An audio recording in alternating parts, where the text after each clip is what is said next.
hentikan distribusi makanan kering yang mengacu pada produk industri sebagai UPF. Ya, jangan sampai ini diliput dan sudah sebetulnya. Tapi yang diliput baru tentang keracunan ya di media ABC dari Australia dan Reuters. Itu media asing udah menyorot nih, malu kita, sungguh mati malu. Kedua, hentikan operasional SPPG yang potensial. Yang potensial aja itu sudah harus dihentikan.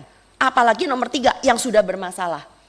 Banyak masyarakat menanyakan, dok emang di SPPG nggak ada ahli gizi? Ada, tapi setelah teman-teman kami yang lebih senior datang ke SPPG, ya Allah ahli gizinya baru lulus. Dan lebih lucu lagi, mereka nggak ngerti kalau ditanya apa itu HACCP. Hah? HACCP, hewan apa itu? Loh ya ahli gizi orang ngerti, ya emang jam terbangnya masih kurang. HACCP mereka nggak ngerti ya. Lalu kemudian apalagi bicara tentang UPF. Jadi kenapa Anda lihat itu yang sering kali ditayangkan oleh SPPG itu biasanya cuma hitung-hitungan kalori. Kalorinya cukup, tapi kualitasnya, ya anak sekarang ngomong katanya kualitasnya ngehe. Nah yang keempat adalah terapkan sistem monitoring, evaluasi dan supervisi yang akuntabel. Ini tidak ada. Dan kami mengajukan 5 rekomendasi. Rekomendasi yang pertama, wilayah 3T. Ya, saya pernah satu platform dengan salah seorang dari kantor komunikasi presiden di Kompas TV. Saya sempat nyecer, rame itu di Kompas TV ketika pertama kali MBG berjalan. Saya tanya, kenapa sasarannya bukan daerah 3T? Alasan beliau adalah karena strukturnya belum siap. Oh baiklah, mari kita tunggu. Ditunggu sampai bulan September, tetap masih belum siap. Ini mau sampai kapan? Karena target yang sebenarnya adalah orang-orang daerah 3T yang sekolah mesti nyebrang pakai getek, yang gurunya mesti pakai eretan, yang kalau hujan lalu sekolahnya banjir. Di wilayah 3T, dan tentu saja karena 3T nggak bisa membangun dapur SPPG mewah yang harganya miliaran, maka kita harus membina kantin sekolah. So adakan modifikasi MBG, jadi jangan kekeh keras kepala batu harus pakai SPPG yang modalnya sekian miliar, yang harus mempunyai kulkas terbuat dari stainless whatever lah.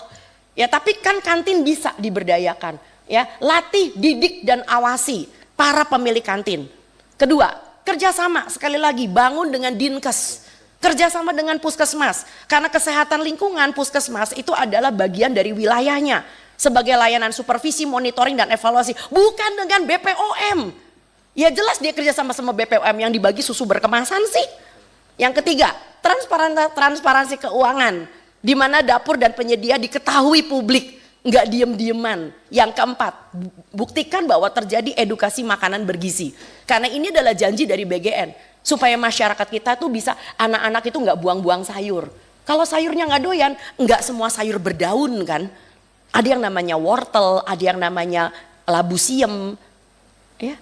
Nggak semua sayur berdaun gitu. Lalu kemudian libatkan bekerja sama dengan tenaga pelaksana gizi puskesmas.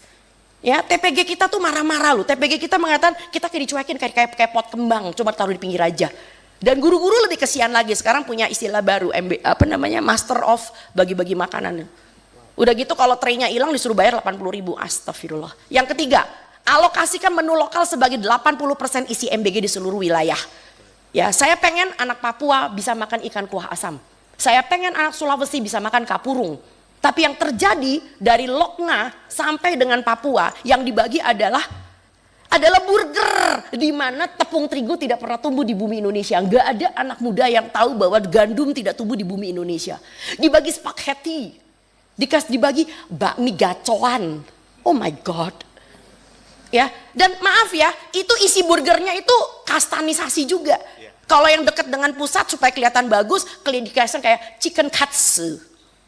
Tapi coba kalau yang di daerah, yang SPPG-nya juga agak sedikit main, dikasih itu loh, benda tipis berwarna pink. Saya aja nggak pernah mengatakan ini adalah daging olahan. Saya aja nista bilang itu daging olahan. Saya nggak tahu itu produk apaan. Itu rasanya kayak karton warnanya pink. Dan buat lucu-lucuan nih, lalu anak-anak disuruh, oke, do it your own. Ya DIY, susunnya ada sayurnya, astaga, kan bukan itu tujuan MBG, punten. Ya dan akhirnya apa? Ini mau sampai kapan makannya burger, gitu loh ya. Jadi saya setuju bahwa ada anak yang tidak suka dengan pangan lokal, karena mereka tidak terbiasa. Tapi bukan berarti lalu request anak-anak, lalu dijawab oleh dapur, ya wis loh, nek requestnya ngono ya kuis wae ora popo. Lah kalau requestnya cilok, mati kita. Boleh nggak ciloknya dimodif menjadi bakso ikan? Itu kan kalau kalau ininya cerdas kan bisa jalan gitu loh. Ya tapi mau ngomong apa kalau SPPG-nya ditekan? Mau ngomong apa kalau SPPG-nya isinya adalah ahli gizi yang begitulah, you know. Punten, saya rasa ini saja dari kami. Kita kembalikan kepada Pak Pimpinan. Terima kasih Pak Charles.